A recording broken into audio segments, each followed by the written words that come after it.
माँ जी, हो सकता है कल तक मैं आपके इस फैसले को मान जाती, लेकिन आज नहीं। माँ जी, आप यहाँ इस नर्क को झेले और मैं आपको छोड़कर चली जाऊं? नहीं, कभी नहीं। अगले रोज, सुनिए, वो क्या है ना, मुझे कुछ कपड़े और गहनों की ज़रूरत है, तो ज़रा पैसे दीजिए ना। अब आप घर के मर्द हो तो पैसे तो आपसे ही मांगूंगी ना। बुरा तो नहीं लग रहा ना आपको? नहीं नहीं, बुरा क्यों लगेगा। ये लो कार्ड, कर लेना शॉपिंग। अगले रोज, बिजली का बिल आया है 10,000 का, भर दीजिएगा।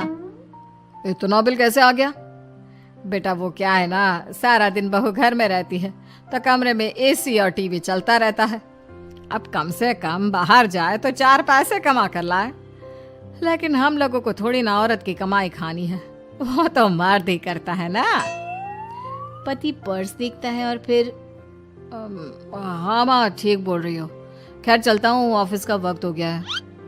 पति ऑफिस से पिता को फोन करता है। पापा, घर के खर्चे तो बढ़ते ही जा रहे हैं, ऊपर से महंगाई आप देख रहे हैं। मैं सोच रहा हूँ क्यों ना मीना को नौकरी के लिए हाँ कर दूं, 4 पैसे ही लाएगी ना घर में। वो तो तू ठीक बोल रहा है, लेकिन ये औरत की जात, कल को 4 पैसे कमाने लगे तो यह नहीं कि सर पर चढ़कर नाचे। हाँ पिताजी, बात तो सही है। वो तो आप हैं जो माँ को मुट्ठी में रखा है, वरना मेरी वाली तो। खैर, सोचते इस बारे में। शाम को पूरा परिवार साथ बैठा होता है। वो कल पनीर की सब्जी बनानी है तो थोड़े पैसे देकर जाना।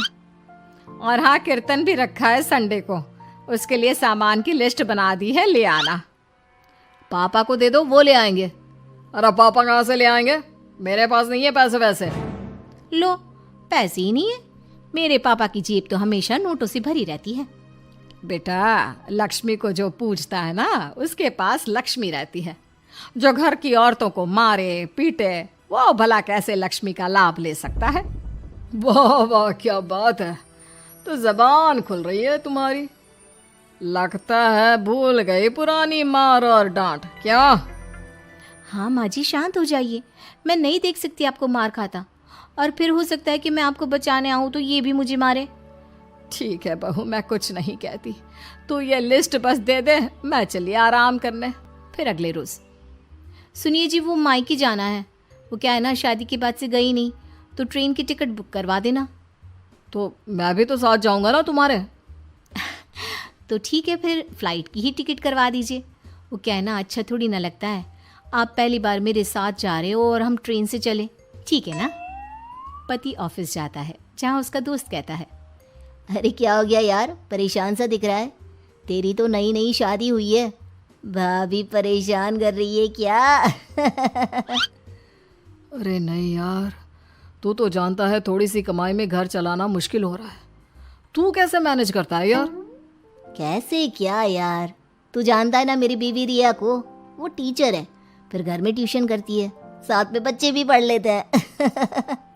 यार, घर नाम की गाड़ी दोनों पहियों के साथ चलने से ही चलती है। वो भी कमाती है और मैं भी, और चल रहा है घर बस। पति को दोस्त की बात समझ में आती है, लेकिन पिता का ज्ञान कैसे भूल सकता था। भाई, कल को सर पर चढ़कर नाचने लगी तो। शाम को घर आता है, जहाँ उसकी बुआ और उसका बेटा बैठे होते हैं। अरे आ गया लल्ला, कैसा थका थका सा लग रहा है, सब ठीक है ना? नमस्ते बुआ, कैसे आना हुआ? कैसा है रमेश? भाई को तो भाई की याद ही नहीं आती। अरे नहीं नहीं भैया, याद नहीं आती तो यहाँ कैसे आता? ये लीजिए मेरी शादी का कार्ड, जरूर आना। पति कार्ड खोलता है। डॉक्टर रश्मि? अरे वाह, तेरी होने वाली बीवी डॉक्टर है। और क्या भैया, आपकी बीवी इंजीनियर तो मेरी डॉक्टर। तभी वहाँ सास आ जाती है। अरे जब घर में ही बिठाना है बेचारी को, तो काहे का इंजीनियर है, तो काम वाली ही, घर का काम करती है और आराम। इतनी पढ़ी लिखी लड़की को घर पर क्यों बिठा रखा है? अरे बहू कहीं झोला चाप डिग्री तो नहीं लेकर आई है? पत्नी की बुराई सुनकर पति को गुस्सा आता है। नहीं बुआ, यूनिवर्सिटी टॉपर है मेरी मीना, और हाँ बड़ी कंपनी में काम भी करती है। बस शादी के बाद कुछ महीनों की छुट्टी ली थी, अगले हफ्ते से ऑफिस शुरू हो जाएगा। क्यों मीना? तभी ससुर आ जाते हैं। हाँ, लेकिन फिर घर का काम कैसे होगा? और पैसे कमाने लगेगी तो सर पर। पिता की बात पूरी नहीं हुई कि बेटा, सर पर चढ़ने का हक है उसका पापा।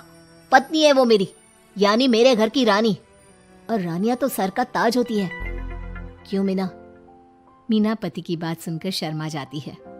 वाह बेटा, तू सही समय में समझ गया कि औरतों की इज्जत करने वाले घर में शांति और लक्ष्मी का वास होता है।